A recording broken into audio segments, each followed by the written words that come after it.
la siguiente parasitosis. La enfermedad parasitaria de la cual vamos a hablar es la estrongiloidiasis o estrongiloidiosis. Y esta está dada por el parásito llamado Strongyloides stercoralis. Este Strongyloides stercoralis pues es un parásito que va a tener un ciclo de vida bastante peculiar y diferente al ciclo de vida que teníamos o que hemos visto de otros parásitos. Entonces, es una nematodiasis porque también es un nemátodo intestinal de gran importancia en zonas tropicales. La estrongiloidiasis está dada por el Strongyloides stercoralis. Acuérdense bien de los nombres son un tanto difíciles de escribir, pero acuérdense de estos. Vive en dónde? El adulto de Strongyloides stercoralis, ¿dónde es que vive? Vive en el espesor de la mucosa del intestino delgado del hombre. Estos parásitos en su forma adulta pues son pequeñitos, 2 milímetros, más o menos 2.5 milímetros, son pequeñitos, y estos viven dentro de la mucosa intestinal. Por eso dice acá, viven en el espesor de la mucosa del intestino delgado del hombre. Y estos parásitos también van a ser muy importantes porque van a presentar problemas clínicos de especial importancia en inmunodeprimidos.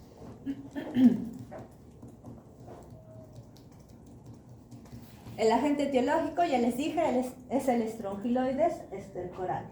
Un parásito pequeñito que vive en el interior de la mucosa del intestino. Entonces estamos viendo que este parásito ya es pequeñito y vive dentro de la mucosa del intestino delgado.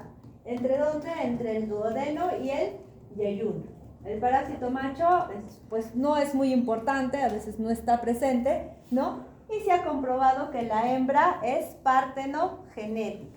Ahora, ¿qué quiere decir con partenogenética? ¿Se acuerdan de lo que les dijo en la clase teórica? Claro, en realidad no necesitan de un macho para ser fecundadas y eliminar estos huevos fértiles, ¿no? Entonces, la partenogénesis es un modo de reproducción, como dice acá, de algunos animales y plantas que consiste en la formación de un nuevo ser por división de células femeninas que no se han unido con gametos masculinos. En cuanto a la morfología de este Strongyloides stercoralis, la morfología, la hembra parásita es filiforme, ¿no? Transparente y mide, como ya les dije, aproximadamente 2.5 milímetros de largo. Esta va a vivir ¿dónde? Dentro de la mucosa del intestino delgado. Tiene un esófago, esta hembra tiene un esófago cilíndrico que ocupa aproximadamente 1/3 anterior del cuerpo. El útero presenta frecuentemente huevos en su interior y desemboca en la vulva entre el tercio posterior y el tercio medio. Los huevos de este Strongyloides stercoralis son muy similares a los de uncinaria. ¿Se acuerdan cómo eran los huevos de uncinaria? Tenían una membrana única, ¿no? Ovalados y tenían dentro los blastomas. Entonces los huevos de Strongyloides stercoralis pues van a ser muy similares a los de uncinaria. La presencia de los huevos en realidad va a ser muy rara. Y solo, como dice acá, acontece excepcionalmente en casos de diarreas muy intensas. Es decir, que en Strongyloides stercoralis, pues muy rara vez, yo nunca he visto, pero vamos a encontrar huevos en las heces. Lo que vamos a encontrar de estas Strongyloides stercoralis son las larvas.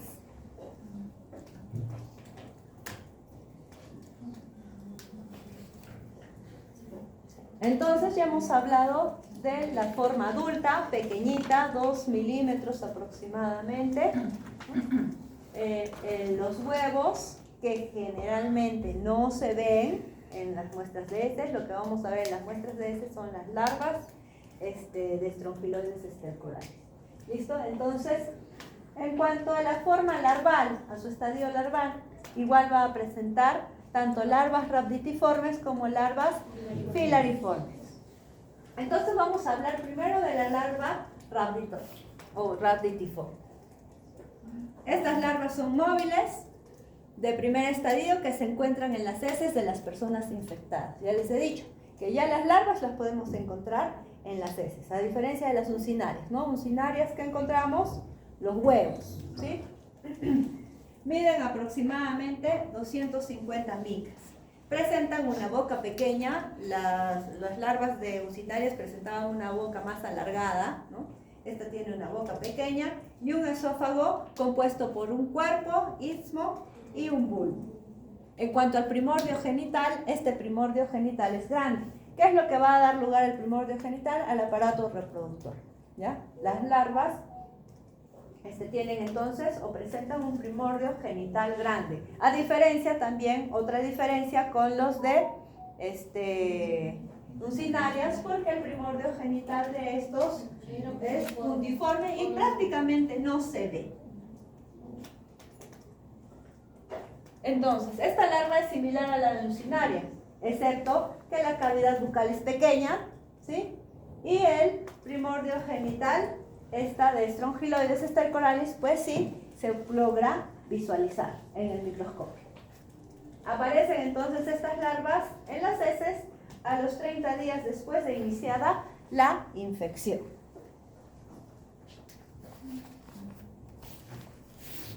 En cuanto a la larva filariforme, esta va a ser muy móvil, mide el doble de tamaño, entre 500 a 700 micras. No se observa igual cavidad bucal, el esófago es largo, recto y ocupa más de la mitad de la longitud. Y el extremo de la cola presenta como que una muesca, ¿ya? ¿Se acuerdan las larvas filariformes de uncinarias? Estas eran puntiagudas, ¿no? Pero estas sí presentan una muesca en su extremo posterior.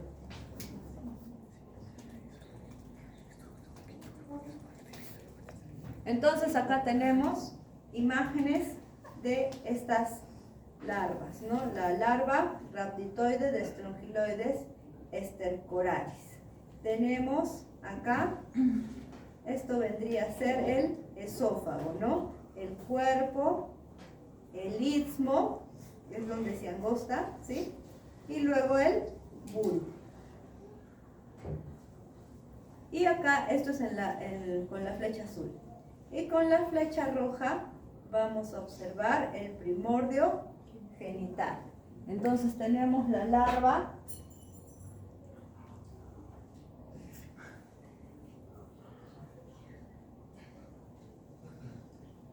¿no? Una boca pequeña y luego ya presenta el esófago, el istmo y luego el bulbo. Y lo que ven acá, esto que ven acá, es el primordio genital. Más o menos es esto. Vamos a ver algo así, ¿ya? Y esto es el primordio genital. Con esto las podemos diferenciar también de las uncinarias. Primordio genital, que sí es visible. Igual acá tenemos acá y acá vamos a tener la presencia del primordio genital. Sabía lo que hay dibujado, pero no. ¿Dónde está? Doctor, ¿en dónde es el primordio genital? Disculpe. Más o menos al tercio medio, ¿no? El tercio medio en la flechita. Ajá. La flechita roja. Acá está. Esto es lo que les mostraba. No sigue acá, pero ustedes ven acá como un ensanchamiento acá, ¿no? Como una bolsita. Ya, ese es el primordio genital. Necesito.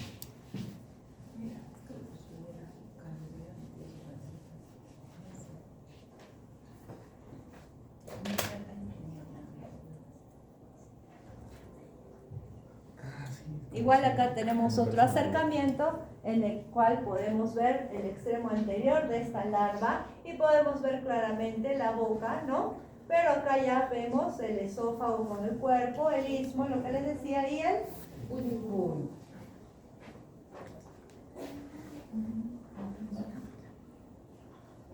Entonces una imagen más cerca, más ampliada de la parte anterior de la larva rhabditoide de Strongyloides stercoralis, ¿no? Y acá tenemos otra imagen en la cual con la flecha roja podemos ver el primordio genital, ¿no? Lo que les decía, esto.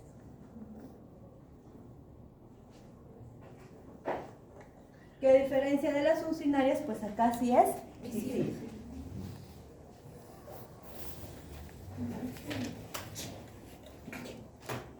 Tenemos otras imágenes, estas viven dentro de la mucosa intestinal, ¿sí? Estos son cortes histológicos. También acá hay cortes histológicos, longitudinal, en donde podemos ver a la larva de Strongyloides stercoralis. Entonces ya hemos visto la morfología, su morfología de adulto, pequeñito, que vive dentro del intestino delgado, dentro de la mucosa, los huevos, que generalmente no los vamos a ver, pero son similares a los de Uncinaria, y las larvas, ¿no? Las larvas raticiformes y las larvas filariformes. Estas larvas ratitoides, entonces, a diferencia de las otras, tienen una cavidad bucal más pequeña. El cuerpo o el esófago está compuesto por cuerpo, istmo y bulbo, y también se ve el primordio genital. Y al final también terminan en una muesca, ¿no? Y en cuanto al ciclo de vida, pues el ciclo de vida va a ser un tantito más complicado que los otros parásitos. Va a tener 3 posibilidades. Entonces, la evolución de las larvas raticiformes pueden tener 3 posibilidades. Unas que se transformen en filariformes, ¿no es cierto? Y estas filariformes sean infectantes. Otras que originen gusanos de vida libre, es decir, que estas ratitoides se transformen en filariformes, pero estas filariformes no son infectantes y van a dar paso a adultos de vida libre. Producen también formas infectantes en el intestino del mismo huésped, es decir, que estas larvas, sin caer al suelo, pues también pueden volver a infectar al huésped. ¿Listo? Estas 3 características entonces van a dar lugar a 3 formas de ciclo de vida. Entonces vamos a tener dentro del ciclo de vida 3 formas: el ciclo directo, el ciclo indirecto y la autoinfección. Que esta autoinfección puede ser tanto interna como autoinfección externa.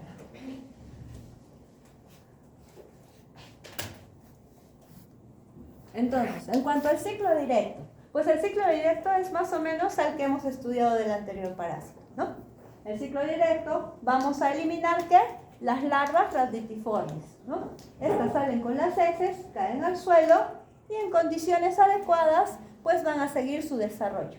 Estas se van a alimentar, van a mudar 2 veces y se van a transformar en larvas filariformes, que al final son las infectantes, es el estadio infectante, ¿cierto? Estas larvas filariformes, entonces, van a permanecer en el suelo sin alimentarse. ¿Se acuerdan que les decía que tenían esa membrana que las envuelve?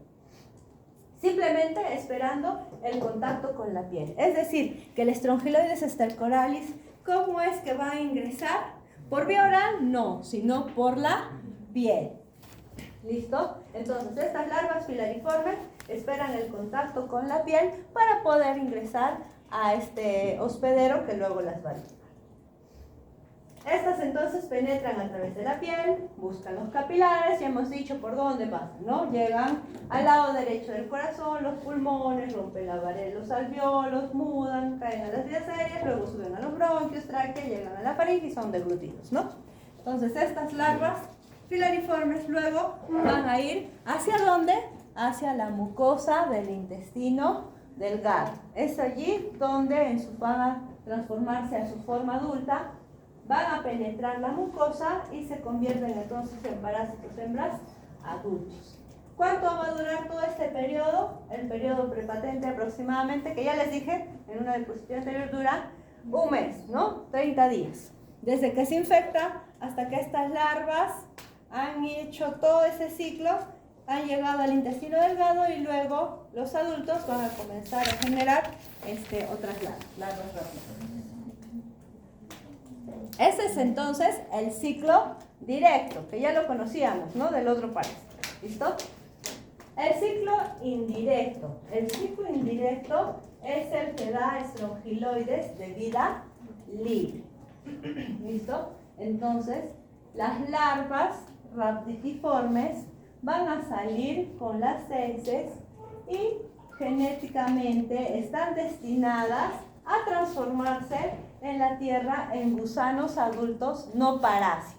Es decir, estas larvas rhabditoides van a salir, se van a formar en larvas filariformes, sí, y estas larvas filariformes luego van a dar paso a los adultos. Sin embargo, estos adultos de Strongyloides stercoralis van a ser de vida libre, es decir, no van a necesitar un hospedero para poder seguir su desarrollo.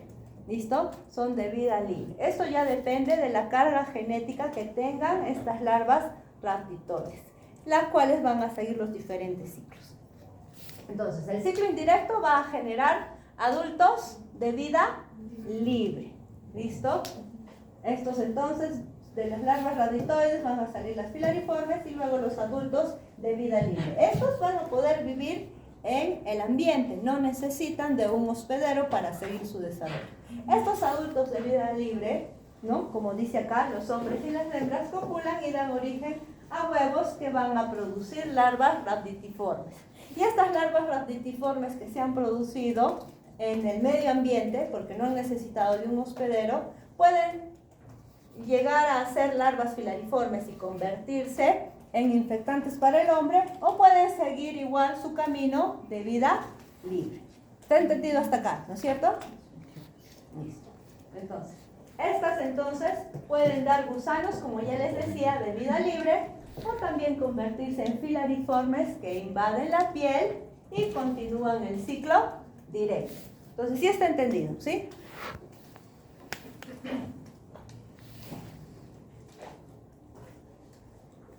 Entonces ya hemos hablado de dos ciclos de vida. El ciclo directo, el ciclo indirecto que origina a estos de vida libre, ¿no? A estos parásitos de vida libre. Y tenemos otro ciclo que es el ciclo de autoinfección, que puede ser una autoinfección interna o también puede ser una autoinfección externa. Entonces, ¿en qué se diferencia? La autoinfección interna es cuando las larvas rhabditiformes que salían con las heces, pues se convierten en filariformes dentro de la luz del intestino. No necesitan caer a un suelo con condiciones adecuadas para seguir su desarrollo. Simplemente dentro de las larvas rhabditiformes, dentro de la luz intestinal, van a convertirse en larvas filariformes, que dijimos que era el estadio infectante, ¿no es cierto? Entonces, estas larvas filariformes, como ya es el estadio infectante, ¿qué es lo que van a hacer? Van a penetrar la mucosa intestinal, llegan a la circulación y continúan el ciclo directo. Este mecanismo se da en personas inmunodeprimidas. Por esto esta parasitosis también es muy importante en pacientes inmunodeprimidos. Y la autoinfección externa es la transformación a larvas filariformes de estas rhabditoides que puede suceder en la región perineal y allí penetra la circulación. ¿Listo? Entonces son los tres posibilidades de ciclos de vida que tiene este parásito. Tenemos el ciclo directo, que ya lo sabemos, el ciclo indirecto, en el cual van a salir estas larvas rhabditiformes, se van a transformar en el suelo en larvas filariformes. Sin embargo, estas larvas filariformes van a generar adultos de vida libre. Y estos adultos de vida libre, a su vez, van a copular, van a nuevamente generar larvas rhabditiformes y larvas filariformes, y estas se verá si siguen un camino de vida libre, ¿no? Generando adultos de vida libre, o estas filariformes son infectantes y requieren de un huésped otra vez para poder seguir su desarrollo. Y por último tenemos el ciclo de autoinfección, en donde estas larvas rhabditiformes no van a necesitar salir al medio ambiente y desarrollarse, sino que dentro del hospedero van a transformarse en filariformes, van a ser infectantes, van a pasar por la van a penetrar la mucosa intestinal, hacen todo el ciclo, llegan nuevamente al intestino delgado y ahí se convierten en adultos dentro de la mucosa intestinal. O también la autoinfección externa, en donde estas larvas filariformes van a ir hacia la región perineal, ¿no? Y ahí van a penetrar a la circulación y van a seguir nuevamente el ciclo.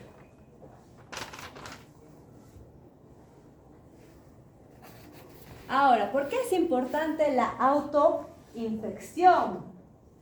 ¿Por qué? Porque esta permite que exista una hiperinfección cuando las defensas del huésped se encuentran deprimidas.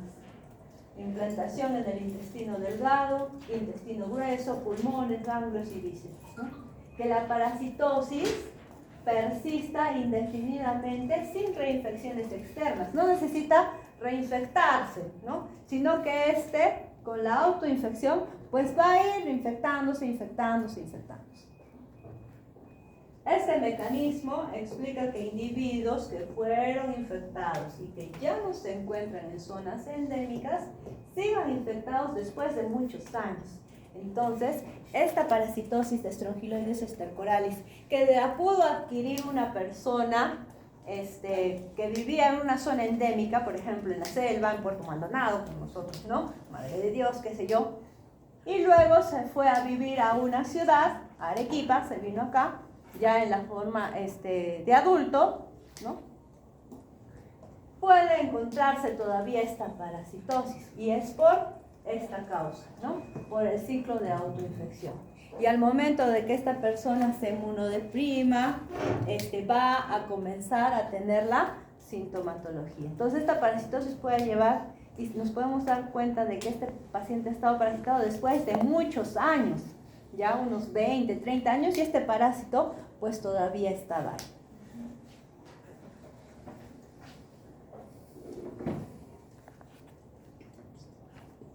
Entonces, por eso es muy importante los ciclos de vida que adopta este parásito. Entonces, acá tenemos un laberinto, ¿no? Pero este laberinto ya sabemos dónde empieza y por qué sucede y por dónde guiarnos, ¿no? Entonces, tenemos acá, ¿por dónde empezamos? Tenemos acá a la infectante. ¿Cuál es el estadio infectante? Larva filariforme. ¿Listo? Esta es la larva filariforme. ¿Pero por dónde va a entrar? Por la piel, ¿no es cierto? El contacto es por la piel. Esta larva filariforme entra por la piel, pasa la circulación y al final llega al intestino delgado. Ahí como adulto se va a meter a la mucosa, ¿no? Y ahí se va a transformar en un adulto, dentro de la mucosa intestinal. Hemos dicho que las hembras también son partenogenéticas, ¿cierto? Estas hembras van a dar base a los huevos y a las larvas. Lo que vamos a ver, ya les he dicho, son las larvas. En las heces lo que vamos a encontrar son larvas. Estas larvas van a salir por las heces. ¿Cuáles son? Las larvas rhabditiformes, que como dice acá, son excretadas por las heces. ¿Listo? Pero estas larvas rhabditiformes siguen tres caminos, ¿ya? El camino del ciclo directo es ¿no es cierto? Convertirse en larvas filariformes y que éstas sean infectantes y puedan seguir, ¿no? El ciclo. O si no, también convertirse en larvas filariformes y luego adultos de vida libre, ¿no es cierto? Estos adultos de vida libre en el suelo, ¿no? En el medio ambiente, copulan y generan los huevos, larvas rhabditiformes, y luego estas larvas rhabditiformes pueden convertirse en filariformes infectantes o seguir el camino de vida libre. ¿Listo? Y también tenemos otra opción, que estas larvas rhabditiformes dentro del hospedero que ya está infectado, pues se sigan transformando a larvas filariformes, produciendo una autoinfección, que puede ser bien interna o externa. Entonces, en cuanto a la patogénesis, pues las larvas producen invasión de la piel, ya hemos visto, invasión intestinal, invasión pulmonar y hasta invasión de algunas otras vísceras, ¿no? Por autoinfección marcada, ¿no? En ganglios linfáticos, hígado y cerebro, ¿no? Sobre todo en inmunodeprimidos. Las formas adultas se encuentran entonces en intestino y también podrían encontrarse en pulmón. La respuesta del organismo frente al parásito pues va a ser la producción de altos niveles de inmunoglobulina E, lo que también genera gran eosinofilia. Es una de las parasitosis que más eosinofilia pueden producir, llegando a rangos de 30, 40 o 50% de eosinófilos. Entonces hay que tener muy en cuenta. De repente tenemos un paciente que viene de una zona endémica, ¿no? Viene de la selva en nuestro caso. Y le hacemos un examen, un chequeo o algo, y le hacemos un hemograma, que es lo más simple que les podemos pedir, ¿no? Y el hemograma, ¿qué nos arroja? 40% de eosinófilos. Entonces, ¿qué ha pasado? La cosa es de que le comenzamos a preguntar, ¿no? Le comenzamos a preguntar, señor, ¿de dónde viene? De la selva. ¿Ha vivido ahí por mucho tiempo? Sí. Las condiciones que tenía y todo. Y lo que tendríamos que hacer al final es dar pase a un examen directo de heces, ¿no? Un examen parasitológico de heces tendríamos que hacer, ¿no? Y nos damos con la sorpresa de que puede tener estas larvas. También podemos ver que este paciente pues también puede tener escoriaciones en la piel, que es por donde está reptando las larvas, ¿no? Entonces, tener muy presente que la estrongiloidiasis es una de las parasitosis que más aumento de eosinófilos va a producir. Entonces, como dice acá bien claro, parasitosis que produce las más altas eosinofilias. La patogenia, entonces, también va en función de la inmunidad de la persona. Una persona inmunodeprimida pues va a tener mayor sintomatología y mayor invasión por estos parásitos. Hemos visto que también este parásito pues simplemente no solo está 1, 2, 3, 10, 5 años, ¿no? Puede estar mucho tiempo. A pesar de que la persona ya haya salido de esa zona endémica. Entonces, dentro de las manifestaciones clínicas tenemos lesiones pruriginosas, serpenteantes en la piel, ¿no? Que es por donde va a reptar este parásito, esta larva. Pueden aparecer entonces escoriaciones por rascado e infecciones secundarias por bacterias, ¿no? A nivel pulmonar, ¿qué es lo que vamos a atender? Un síndrome de Loewe. A nivel intestinal, vamos a tener un proceso inflamatorio con enteritis, donde dijimos que están dentro de la mucosa, están dañando la mucosa.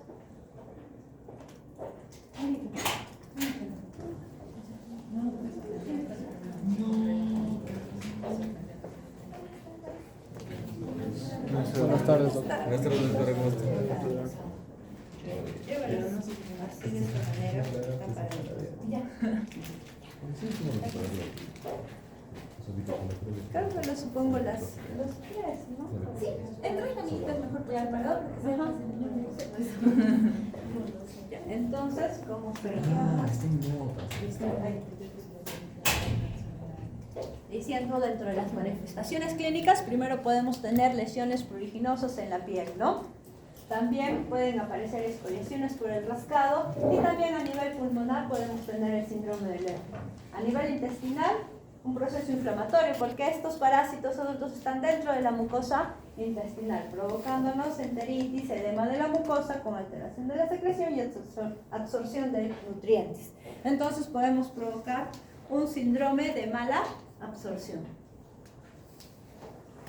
Pacientes con deposiciones abundantes cuando la alteración de la mucosa es grave, ¿no? Pacientes con deposiciones malolientes, grasosas, ¿no? También se sufre una desnutrición e hipovitaminosis. Este parásito puede estar por mucho tiempo dentro de nosotros. En cuanto al diagnóstico, el diagnóstico se hace por el hallazgo de estas larvas raptorias. ¿Qué les decía? Los huevos prácticamente no se ven, solo se ven las larvas. ¿En donde? En el examen de heces. Este examen de heces puede ser al fresco o también por técnicas de concentración. En realidad, al fresco o un parasitológico directo, seriado, sin ninguna técnica de concentración, si tiene bastantes parásitos, pues los vamos a ver bastante bien.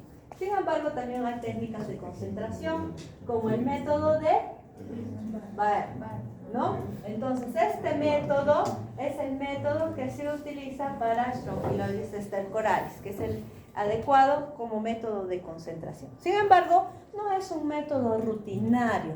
No quiere decir que cuando llegue una muestra de heces, pues vamos a aplicar este método. No, el método no es rutinario, pero con un simple parasitológico directo seriado podemos observar el parásito. Pero es una técnica de concentración que nos ayuda a ver a estas larvas. Las larvas también pueden estar en escuto, ¿no? Hemos dicho que ya están migrando. Examen del contenido intestinal mediante un método de la cuerda encapsulada, también puede haber, por endoscopía o con biopsia, ¿no? Y un hemograma muy importante, ¿no? Si hay un paciente que tiene epidemiología de haber sido o permanecido en una zona endémica y aparte le encontramos una eosinofilia elevada, pues a este paciente estaremos en la obligación de buscar como diagnóstico diferencial esta parasitosis, ¿no?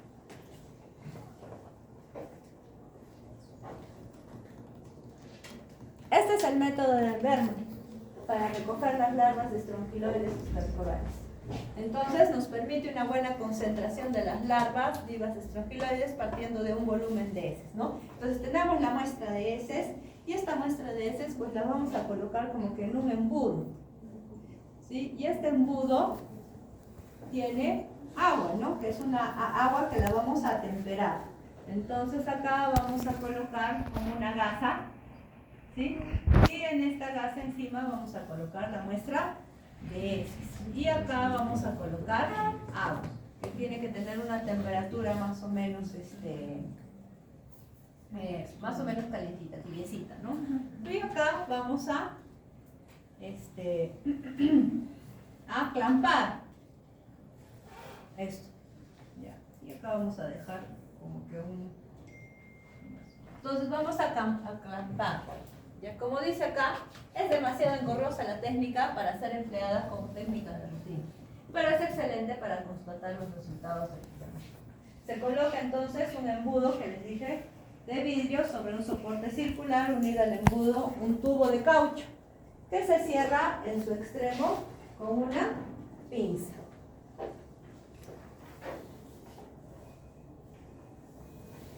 Luego se va a poner una gasa, ¿no? Y se va a poner la muestra de heces. ¿Listo? El embudo se llena con agua templada hasta un nivel que cubra la gasa, donde va a estar o permanecer la muestra de heces, ¿sí? Y la muestra de heces se coloca sobre ella, parcialmente entonces en contacto con el agua.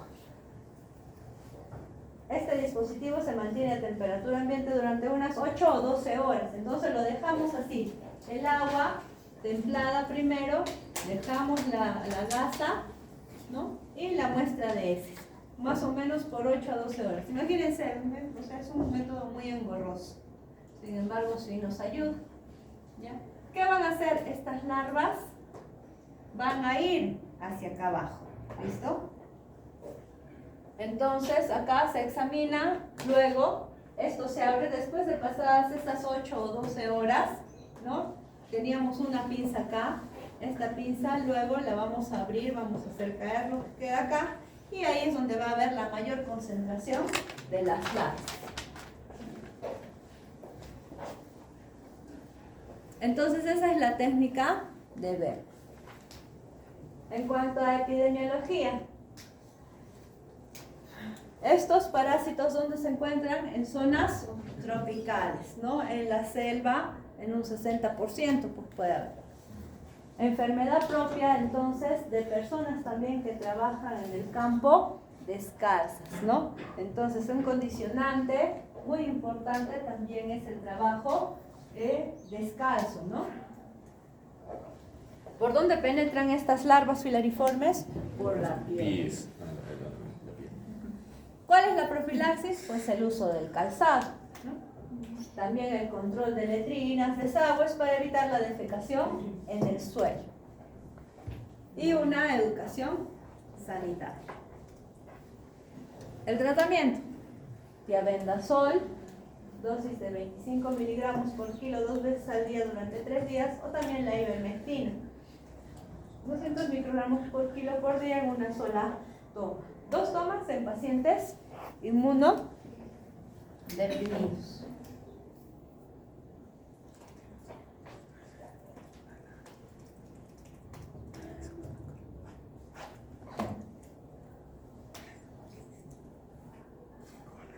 Listo, entonces